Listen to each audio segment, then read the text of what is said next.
Greetings, I'm FruitNut, and thanks for stopping by.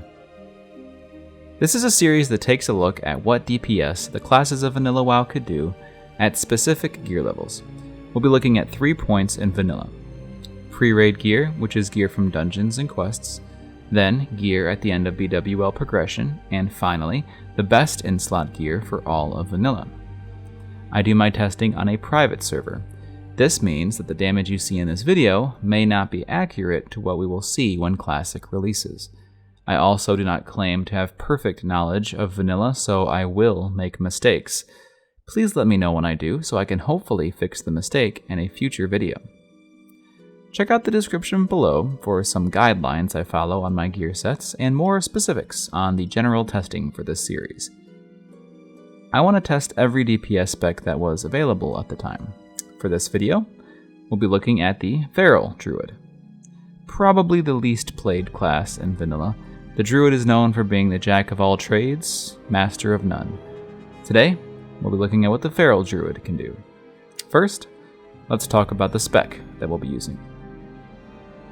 Firstly, we have 5 points into Fure in the resto tree for power shifting, which I will talk about in a moment. We also go 14 points into Balance for Omen of Clarity and Natural Shapeshifter to lower our mana usage. The rest is pretty standard in Feral, going all the way down for the Great Leader of the Pack buff. There is 1 extra point in this build, which I put into Feline Swiftness. Now, let's take a look at our gear sets. The first thing we should talk about when talking about Feral Druid DPS is power shifting. Combining the Resto Talent Fure and the level 40 Crafted Helm Wolf's Head Helm will grant you 60 energy when shifting into cat form. If timed with an energy tick, this will be 80 energy every time you shift, which will allow 2 quick shred casts. So power shifting refers to the shifting in and out of cat form to maintain high energy and use abilities more often, increasing DPS. This method is used for all of Vanilla's lifetime, making the Wolf's Head Helm best in slot from start to finish. The other thing we should talk about is the level 29 item Manual Crowd Pummeler. To start, Feral Druid cat form is not affected by weapon damage. This means every weapon is nothing but a stat stick.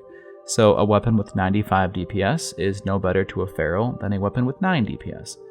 The Manual Crowd Pummeler is an item from Nomergon that has an on-use ability increasing your attack speed by 50% for 30 seconds.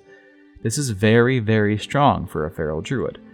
Unfortunately, the weapon only comes with 3 charges, so it must be farmed constantly from Nomergon to be useful. I decided to go against using it for this video, which I know will upset some people. Just know it will increase your DPS, but it is a pain to farm if you want to have it for every boss. And with that out of the way, it's time once again to see what kind of DPS the Feral Druid can do. Here we go.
And there we have it. Probably lower than you were expecting. Same here. So let's talk about it. Feral Druids start out strong, but the numbers get substantially lower the longer the fight goes on. Power shifting is quite mana intensive, and once you're out of pots and runes and innervate, the DPS plummets quite rapidly.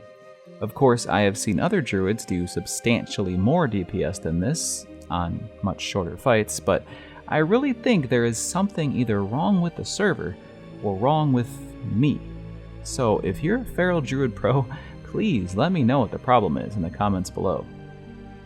All that being said, I hope you did enjoy this video. If you did, please like and subscribe for more upcoming content. And for our next video, we'll be sticking around in Moonglade and taking a look at the Balanced Druid. Thanks again for stopping by, and I hope you have a wonderful day.